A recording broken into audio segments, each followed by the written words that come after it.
Hello বন্ধুরা, সর্ষে ক্ষেত খুব সুন্দর অপূর্ব ভিউজ। মাঠের কিছু দৃশ্য দেখাবো আপনাদেরকে।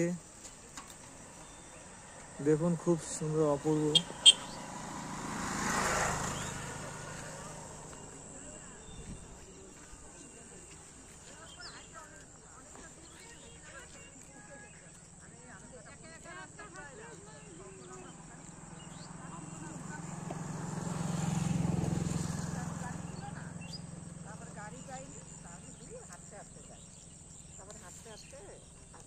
দেখেছিলাম সর্ষে ক্ষেত, আর এখন দেখুন সেই সর্ষেগুলোকে কেটেছে কত সুন্দর করে। মাঠকে মাঠ কেটে রেখেছে, খুব সুন্দর।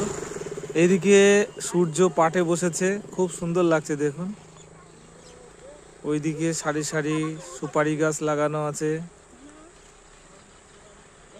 দেখুন কত সুন্দর কেটে রেখেছে।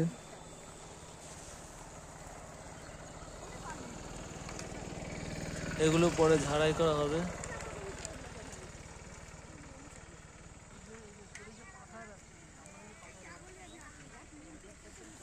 খুব সুন্দর অপূর্ব।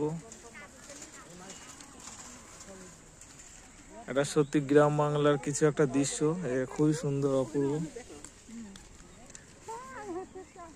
এইদিকে সবাই হাঁটতে এসেছে, খুব সুন্দর অপূর্ব। আর এদিকে দেখুন সর্ষে ক্ষেতের মধ্যে সাথী ফসল কলা গাছ লাগিয়েছে। সব দেখতে পাচ্ছেন কলা গাছগুলো লাগিয়েছে। সর্ষে গাছ হয়ে যাবে, এবার কলা গাছ উঠে যাবে।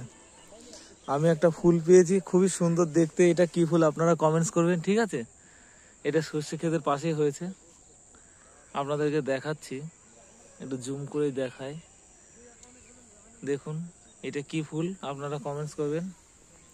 খুবই সুন্দর। আর একটা ফুল, সেই ফুলটাই কেমন ফুটেছে আরো দেখাচ্ছি। দেখুন এই ফুলগুলোই, ওইগুলোর থেকে এগুলো ফুটেছে, খুবই সুন্দর। আপনারা কমেন্টস করবেন। আমি এই ফুলগুলো জানি না কি নাম, আপনাদের জানা থাকলে অবশ্যই কমেন্টস করবেন। আমার কাছে খুবই ভালো লেগেছে ফুলগুলো, আনকমন। আরো কিছু দৃশ্য আপনাদেরকে দেখাবো, সঙ্গে থাকবেন। এদিকে কৃষি ভাইয়েরা দেখুন কত সবজি চাষ করেছে। আর এইদিকে দেখুন বরাবর পুরো মাঠকে মাঠ সর্ষে এই পাশে লাগিয়েছে, দেখালাম। আর এই পাশটা দেখুন কেটে রেখেছে। আর সঙ্গে সঙ্গে দেখুন কলা গাছ, এখানে কলা গাছও লাগিয়েছে, খুব সুন্দর অপূর্ব। এইটা সাধারণত দেশি কলা, এগুলো সবজির কলা বলে।